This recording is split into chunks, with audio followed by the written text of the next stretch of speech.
बिस्मिल्लाहिर्रहमानिर्रहीम। अस्सलाम वालेकुम व्यूअर्स, मैं उम्मीद करती हूँ कि आप सब खैरियत के साथ होंगे। खुदा आपको खुश रखे, आबाद रखे और ढेरों खुशियाँ अता फरमाए। आज अपने इस प्रोग्राम में मैं आपके साथ मिक्स वेजिटेबल की ज़बरदस्त सी रेसिपी शेयर कर रही हूँ। बहुत इजी तरीके और कम मसालों के साथ मैं आज आपको मिक्स वेजिटेबल की ये रेसिपी बनाना सिखाऊंगी। अगर आपको भी मेरी आज की मिक्स वेजिटेबल की ये रेसिपी पसंद आए तो कमेंट सेक्शन में अपनी राय के बारे में मुझे ज़रूर बताइएगा कि आपको मेरी आज की मिक्स वेजिटेबल की ये रेसिपी कैसी लगी। इसी के साथ ही अब हम चलते हैं अपनी आज की रेसिपी की तरफ। आज हम बहुत ही टेस्टी मिक्स वेजिटेबल का सालन बनाने जा रहे हैं। मिक्स वेजिटेबल का सालन बनाने के लिए एक पैन में हमने हाफ प्याली कुकिंग ऑयल ऐड करना है और साथ ही हमने एक बड़े साइज की प्याज ऐड करनी है जिसको हमने छुरी की मदद से बारीक बारीक काट लिया है। प्याजों को हमने 5 से 6 मिनट तक ऑयल में फ्राई करना है ताकि ये लाइट से ब्राउन हो जाएं। 6 मिनट गुजर चुके हैं और प्याज लाइट ब्राउन कलर में चेंज हो चुके हैं। जैसे ही प्याज लाइट ब्राउन कलर में चेंज हो, इसमें हमने 1 टेबलस्पून अदरक और लहसुन का पेस्ट ऐड करना है और 2 से 3 मिनट तक इनको प्याजों के साथ फ्राई करना है ताकि इनका कच्चापन खत्म हो जाए। जैसे ही अदरक और लहसुन फ्राई हो, इसमें हमने एक बड़े साइज का टमाटर ऐड कर देना है जिसको हमने छुरी की मदद से बारीक बारीक काट लिया है। 1 टेबलस्पून नमक ऐड करना है। नमक आप अपने टेस्ट के मुताबिक कम या ज्यादा भी ऐड कर सकते हैं। 1 टेबलस्पून ही पिसी हुई रेड मिर्च ऐड करनी है। 1/4 टेबलस्पून इसमें हल्दी ऐड करनी है और साथ ही हमने 1 टेबलस्पून पिसा धनिया ऐड करना है। इन सारे मसालों को चम्मच की मदद से मिक्स करना है और 5 से 6 मिनट तक मसाले के साथ फ्राई करना है। इस स्टेप पर अगर आपको लगे कि आपका मसाला नीचे लग रहा है तो थोड़ा थोड़ा करके आप इसमें पानी भी ऐड कर सकते हैं। 6 मिनट गुजर चुके हैं और हमारा मसाला माशाल्लाह से बिल्कुल रेडी हो चुका है। प्याज और टमाटर मसाले में घुलकर मिक्स हो चुके हैं।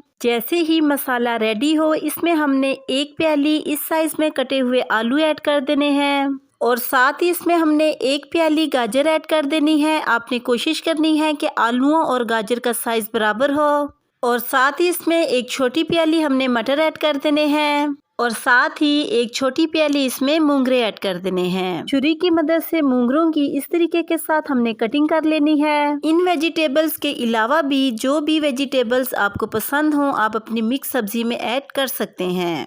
चम्मच की मदद से इन वेजिटेबल्स को हमने मिक्स करना है और 5 से 6 मिनट तक मसाले में इनको फ्राई करना है। आप भी मेरी आज की मिक्स वेजिटेबल्स की इस रेसिपी को जरूर ट्राई कीजिएगा। ये बहुत ही टेस्टी बनती हैं। आप इनको जब एक बार बनाएंगे तो आप इनको बार बार जरूर बनाएंगे। 6 मिनट गुजर चुके हैं और वेजिटेबल्स मसाले में अच्छे तरीके के साथ फ्राई हो चुकी हैं।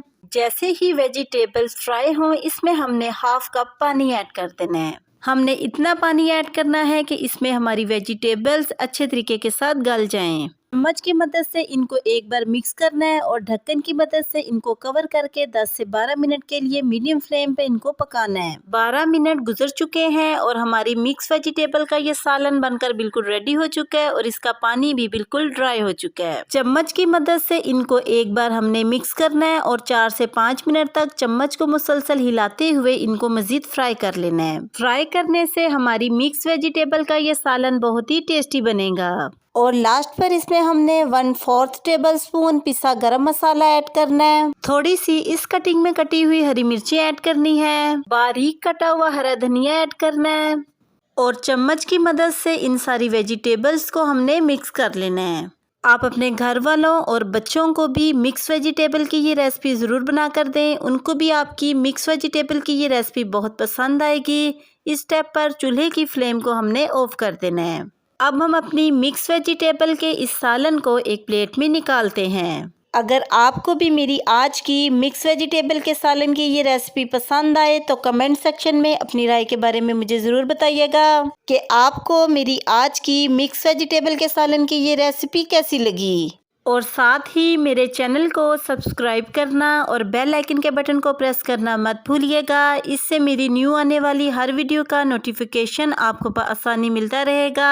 मैं अब आपसे दोबारा मिलूंगी नेक्स्ट प्रोग्राम में एक नई रेसिपी के साथ। तब तक के लिए अपना बहुत ही ख्याल रखिएगा और मुझे अपनी दुआओं में ज़रूर याद रखिएगा। मैं अब आपसे इजाज़त चाहती हूँ। अल्लाह हाफिज़।